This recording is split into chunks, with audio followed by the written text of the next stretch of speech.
Udah baca surat edaran rektor belum tentang perkuliahan Juli-Desember 2021? Udah baca kemarin. Udah. Sudah. Oh, sudah.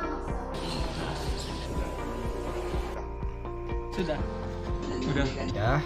Sudah. Ya, saya sudah membaca surat edaran rektor tentang perkuliahan Juli-Desember 2021 tersebut. Ya udah, kemarin ada teman-teman yang ngirim itu di grup, kemudian dosen juga udah ngirim. Jadi dalam surat itu ada 6 poin mengenai perkuliahan semester Juli sampai Desember 2021. Gimana tanggapannya terhadap surat tersebut? Kalau tanggapan saya tentang surat edaran yang kemarin itu kayaknya nggak adil ya buat semua mahasiswa gitu kan, karena saat ini kayaknya sebagian besar dari mahasiswa itu mengharapkan kita untuk kuliahnya langsung aja tatap muka gitu. Menurut kami sih kami menerima aja. Iya. Kayak ini cuma anak BP20 kan yang luring, yang BP19 dan buat 19 dan yang lainnya juga enggak luring, jadi sedikit kecewa sih. Kalau menurut saya pribadi, sebaiknya BP20 pun ikut daring gitu. Soalnya kan di sana kan di edarannya kan cuma BP 2020 aja yang luring. Sedangkan BP yang lainnya belajar melalui e-learning. Karena COVID, untuk mengurangi persebaran COVID lebih bagusnya ya daring gitu kan. Lagian kita kan anak kuliah kan belajar sendiri, harus mandiri. Nggak harus tatap muka kan, harus ada dosen kita belajar gitu. Kalau menurut saya itu kurang adil Kak, karena cuman yang BP 2020 saja yang dikasih kesempatan untuk luring. Kalau menurut saya sih itu tuh keputusannya tuh kurang adil untuk mahasiswa, terutama tuh untuk BP19 karena mereka juga baru 1 semester untuk merasakan gimana perkuliahan secara langsung di kampus gitu. Kalau misalnya memang hanya untuk BP20 saja, tentu yang BP19 itu akan berkecil hati karena semester besok itu mereka udah masuk semester 5. Jadi udah sedikit kemungkinan mereka atau kesempatan mereka untuk masuk kuliah secara langsung di kampus gitu. Kalau pribadi sih, kalau edarannya tuh juga ada rasa kasihan pada mahasiswa gitu ya, yang beda universitas ya. Itu kan nggak boleh tatapan wajah, ya kan. Ada untungnya juga ada yang kurang. Masalah apa sih? Bagusnya sih yang kayak kembalikan kayak biasa aja. Kalau saya pribadi sebagai mewakili Satpam atau Satuan Pengamanan UNP, dari sisi positifnya dulu, terutama yang di PKN ya, yang pertama, selama ini PKN kan tidak terpantau atau tidak ada di sini petugas keamanan. Jadi kalau tidak salah dari tahun 2015 sampai tahun 2019 itu tidak ada pengamanan di sini. Jadi mahasiswa dipercayakan untuk menjaga PKN ini. Ternyata tidak sesuai dengan apa yang diharapkan. Dan setelah rektor datang ke sini atau pejabat tinggi UNP datang ke sini, kenyataannya itu dilihat mahasiswa yang dikasih amanat tadi, tahu-taunya itu banyak yang kita lihat dari WC itu banyak yang kita lihat itu banyak yang kotor, dan lantai-lantai pun banyak yang kotor. Kalaupun ada pun mahasiswa yang berkegiatannya bebas dalam artian laki-laki dan perempuan kadang-kadang duduk dalam satu kamar, itu tanpa adanya rapat atau tanpa adanya kegiatan. Itu positifnya dalam surat edaran tadi. Itu positifnya yang pertama, khusus untuk di PKF. Nah, yang kedua, kegiatan-kegiatan di pendopo pun itu sama dengan hal yang tadi. Laki-laki dan perempuan kan kita kasihan adik-adik kita yang perempuan itu kalau dikasih kegiatan sampai malam, apalagi sampai tengah malam, dan besoknya lagi dia berkegiatan kuliah, kan kita kasihan, kan itu tidak sifatnya mendidik, tidak sifatnya positif. Itu yang positifnya. Kalau yang tidak menguntungkan bagi mahasiswa, yang pertama ya, kalau bagi saya tentunya tidak jalan kegiatan PBM belajar, pendidikan belajar, proses belajar dan mengajar kan, tidak jalannya proses belajar dan mengajar. Itu yang pertama. Yang kedua, dan mahasiswa pun itu membayar uang kuliah mahal, jadi tidak mendapatkan pendidikan yang maksimal. Yang kedua menurutnya poin-poinnya bagi saya. Kalau saya sih pribadi sih sedikit kecewa ya, karena kita sudah terlalu lama gitu kan kuliah online. Terus pas baca kalau yang diperbolehkan ke kampus itu hanya anak 20, jadi di situ saya agak merasa tidak adil gitu dari pihak UNT. Kenapa hanya anak 20 saja yang diperbolehkan ke kampus, sedangkan kami tidak gitu kan? Karena semua mahasiswa juga mengharapkan adanya perkuliahan offline, walaupun tidak 100% offline, tapi setidaknya adalah gitu peluang untuk kami kuliah ke kampus gitu.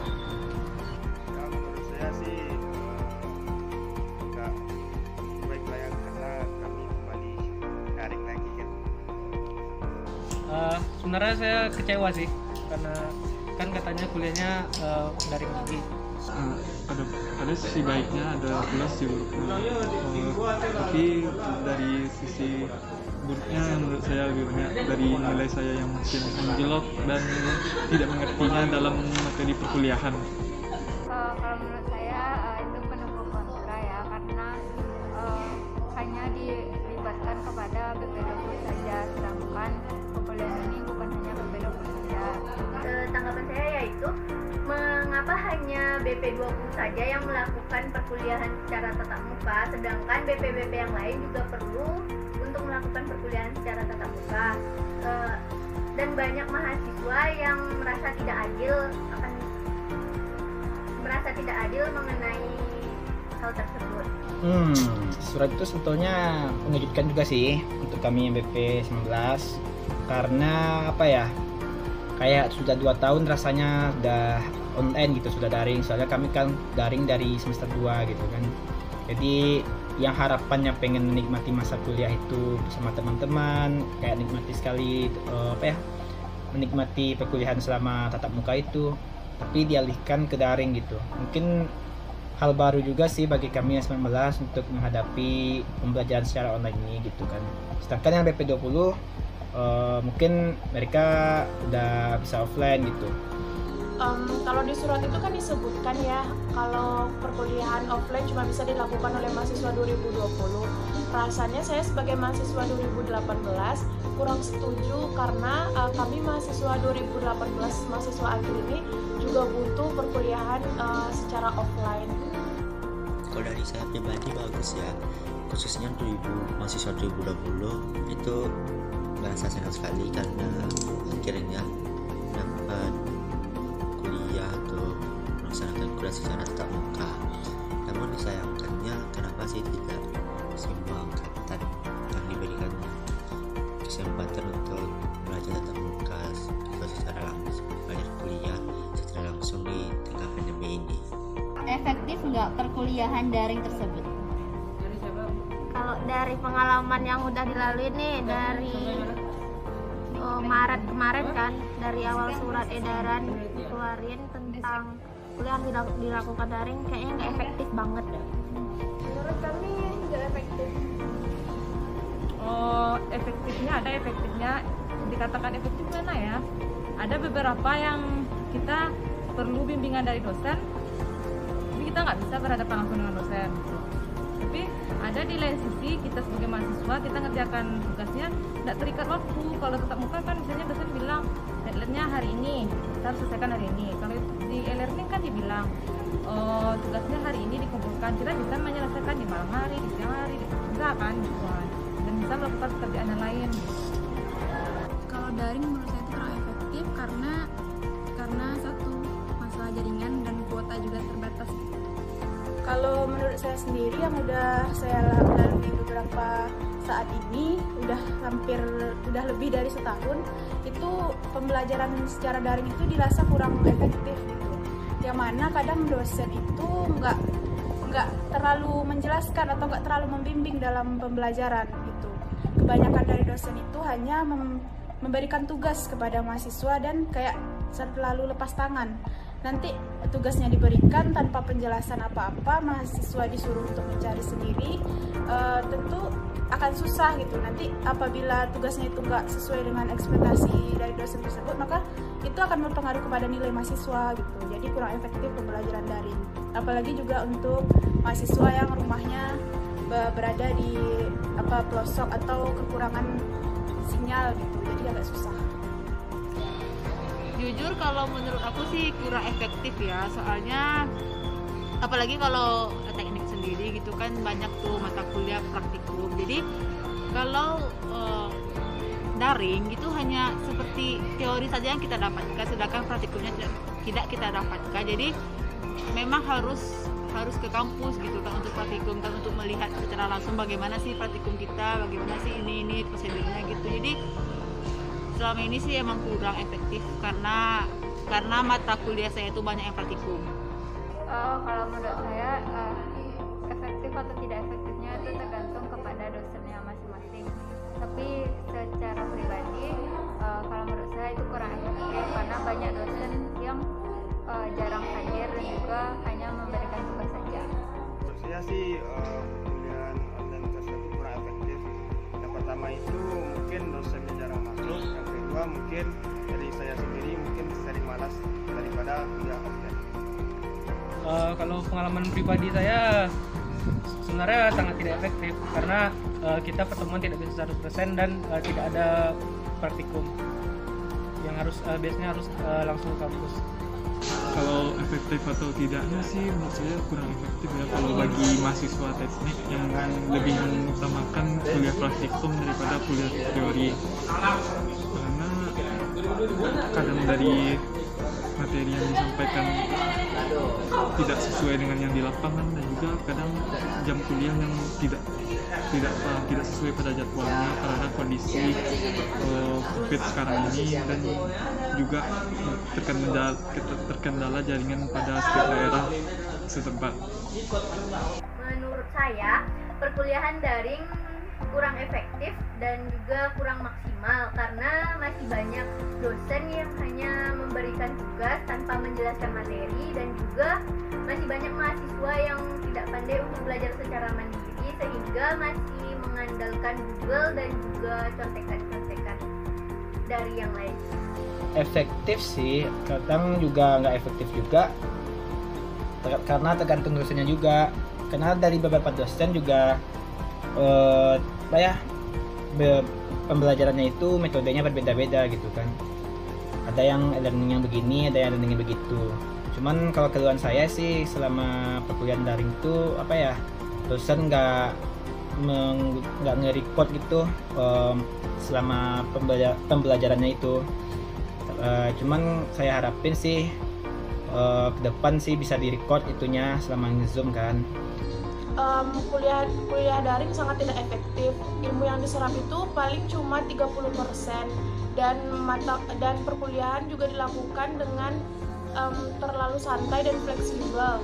Ya, kalau efektif atau tidak efektifnya itu relatif ya, tergantung bagaimana mahasiswa, tergantung bagaimana dosen dalam menyikapi dan melaksanakan perkuliahan secara daring itu.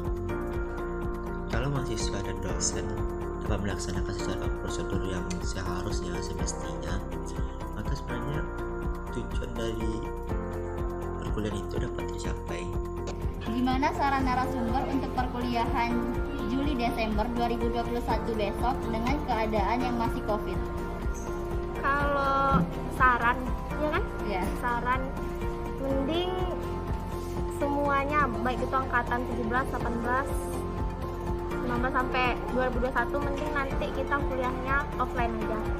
Karena kan di mana-mana sekarang kehidupannya kayaknya udah mulai normal gitu kan. Kayak tempat wisata udah dibuka, masa ya buat pendidikan nggak dibuka kayak gitu.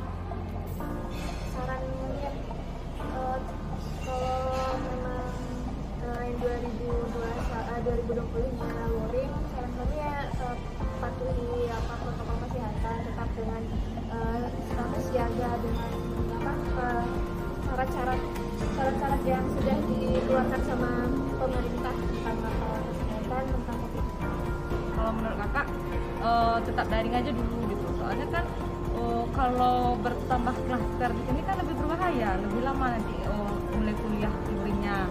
Lebih bagusnya daring aja dulu gitu. Kalau harus dikasih luring itu kita harus menerapkan sistem protokol COVID gitu. Jadi itu aja sih menurut saya. Kalau menurut saya kalau memang harus luringkan semuanya, misalnya sekarang dari edaran kan udah diputuskan untuk BP20 itu bisa tetap buka. Mungkin kalau menurut saya itu bisa langsung semuanya mahasiswa itu diluringkan saja gitu. Dengan tetap mematuhi protokol, pasti itu ada ketentuannya yang diatur bagaimana cara perkuliahan secara luring gitu. Jadi lebih efektifnya itu secara luring aja gitu. Kalau menurut aku sih nggak apa-apa online, tapi offline juga ada gitu kan, seperti seperti praktikum ini gitu kan. Kayak praktikum tuh memang benar-benar harus offline, nggak boleh online gitu. Kalau mata kuliah praktikum itu benar-benar harus ke kampus supaya kita tuh lebih memahami, jadi ilmunya dapat gitu pas di praktikum gitu, karena praktikum itu sangat penting ya. Terus kalau ke kampus juga tetap harus menjaga protokol kesehatan, mencuci tangan, memakai masker, dan menjaga jarak, itu aja sih. Kalau menurut saya pembelajaran itu bisa diadakan dengan secara daring ataupun juga luring. Namun untuk luring itu bisa kepada pembelajaran praktek. Masih ada COVID, bagusnya online, supaya tidak tersebar luas ke apanya virusnya nih. Menurut abang sih kalau pribadi. Kalau saran ini, kalau jujurnya sih bagusnya offline sih, biar PDM-nya tadi lancar gitu, maunya kita. Tapi kan karena ini keputusan pemerintah, jadi mau nggak mau kita harus menerima. Kalau menurut saya mungkin bisa dilakukan dengan kuliah offline dengan melakukan protokol kesehatan, ataupun bisa 50-50, baik itu kuliah teorinya 50% dan juga bisa juga dengan kuliah daringnya untuk beberapa pertemuan. Sebenarnya kalau bisa saran saya sih untuk perkuliahan praktek harus ke kampus, karena itu sangat penting. Kalau seandainya memang tidak bisa kuliah daring seperti biasa, masuk kelas ya tidak apa-apa gitu. Tapi yang paling terefek itu ya kuliah praktek kita, karena saya sendiri teknik tidak ada praktek, sampai tidak ada semester ini. Menurut saya sih, saya juga agak sependapat dengan surat edaran itu, karena dengan kondisi Padang yang makin parah COVID-nya, positifnya ya lebih baik daring. Tapi kalau bisa setengahnya dibikin luring khusus untuk praktikum saja, karena bagi mahasiswa teknik itu praktikum sangat perlu. Saran saya yaitu lebih baik mengadakan kuliah secara daring saja jika alasannya untuk menanggulangi COVID. Namun jika COVID sudah membaik, tidak ada salahnya untuk kita melakukan perkuliahan secara tatap muka. Ya, yang saya bilang tadi itu, kalau misalkan memang kita daring, ya tentu kita akan menggunakan Zoom. Nah, tolonglah kalau untuk para dosen yang mendengarkan, tolong di record selama mata kuliah berlangsung, karena tujuan dari record itu kami juga ketika mengerjakan tugas kami juga bisa sembari mendengar juga gitu kan, melihat juga, jadi bisa diulang-ulang, jadi nggak bisa gampang lupa kami jadinya. Kalau menurut saya lebih baik kampus menyerahkan kembali ke mahasiswa. Jadi mahasiswanya ditanya mereka mau offline atau online. Bagi mahasiswa yang ingin dan butuh kuliah tatap muka, akan diajukan syarat-syarat seperti swab rutin, surat pernyataan dari orang tua dan lain-lain. Selain itu, untuk mahasiswa yang memilih online, kampus juga menyediakan fasilitas seperti yang dilakukan pada daring biasanya. Jadi intinya solusi dari saya yaitu penyerahan kembali atau kampus memberikan pilihan kepada mahasiswa ingin kuliah online atau offline. Tidak hanya diberlakukan untuk BP 20 tapi juga BP yang lainnya. Saran saya untuk kuliah semester depan, ya harapannya semua angkatan dapat melaksanakan berkuliah secara tatap muka. Namun jika dilihat dari keadaan COVID sekarang ini, kita tentunya tetap mendukung kebijakan pemerintah, kebijakan universitas. Harapannya ketika dilaksanakan secara tatap muka nantinya, walaupun hanya angkatan 2020, harapannya tidak muncul klaster-klaster COVID yang baru gitu, dan harapannya mahasiswa dapatlah bekerja sama gitu, mematuhi protokol kesehatan. Kalau dikasih pilihan nih, maunya kuliah daring atau luring? Udah pastinya luring kan. Kalau dikasih pilihan sih enaknya luring. Karena kan yang lainnya bukannya dari kota aja, malahan banyak dari pelosok-pelosok gitu kan. Jadi kayak hambatan untuk perkuliahan tuh jadi semakin terhambat gitu. Apalagi kendalanya banyak sekali faktornya kayak sinyal atau gangguan yang lainnya, alat tidak memadai untuk perkuliahan. Daring. Kalau kakak pribadi daring, soalnya kan ngajar di Bukit Tinggi, jadi kan waktunya banyak di Bukit Tinggi, susah untuk datang ke kampus. Tapi kalau untuk mahasiswa satu tuh lebih bagus luring lagi nak. Kalau dikasih pilihan di masa pandemi kayak gini, mungkin bisa diterapkan seperti yang saya bilang sebelumnya, itu bisa menerapkan daring dan juga luring secara bersamaan, namun harus diikuti dengan protokol kesehatan. Kalau saya pribadi, saya pilih kuliah luring, karena kalau kuliah luring itu materi yang diberikan lebih tersampaikan dan juga prakteknya kita juga lebih mengerti. Daring. Luring. 100% luring. Kalau kalian jelas lah mau kuliah luring. Kalau saya pribadi, saya ingin berkuliah secara luring karena menurut saya berkuliah secara luring lebih efektif dan juga lebih menyenangkan. Jujur pribadi saya ingin sekali sih maksudnya luring, karena asik aja gitu, ngumpul kan sama teman-teman, jadi lebih terasa gitu kuliahnya. Cuman kalau daring saya juga suka, justru malahan saya ingin tetap daring sih sebenarnya, karena semenjak daring ini nilai mata kuliah saya naik gitu. Gak tahu kenapa, mungkin karena lebih leluasa kali ya, karena di rumah juga kan, jadi itulah. Kalau saya pribadi lebih memilih kuliah offline atau luring karena saya tipe mahasiswa yang butuh kuliah tatap muka dan juga interaksi langsung dengan dosen. Ya, kalau dipilih ya lebih baik luring ya, karena kita bayar UKT jika dilaksanakan secara daring rasanya tidak signifikan dengan UKT yang dibayar. Kemudian untuk kalau luring itu kita dapat bertemu secara langsung gitu, jadi selama pembelajaran itu kita kalau tatap muka itu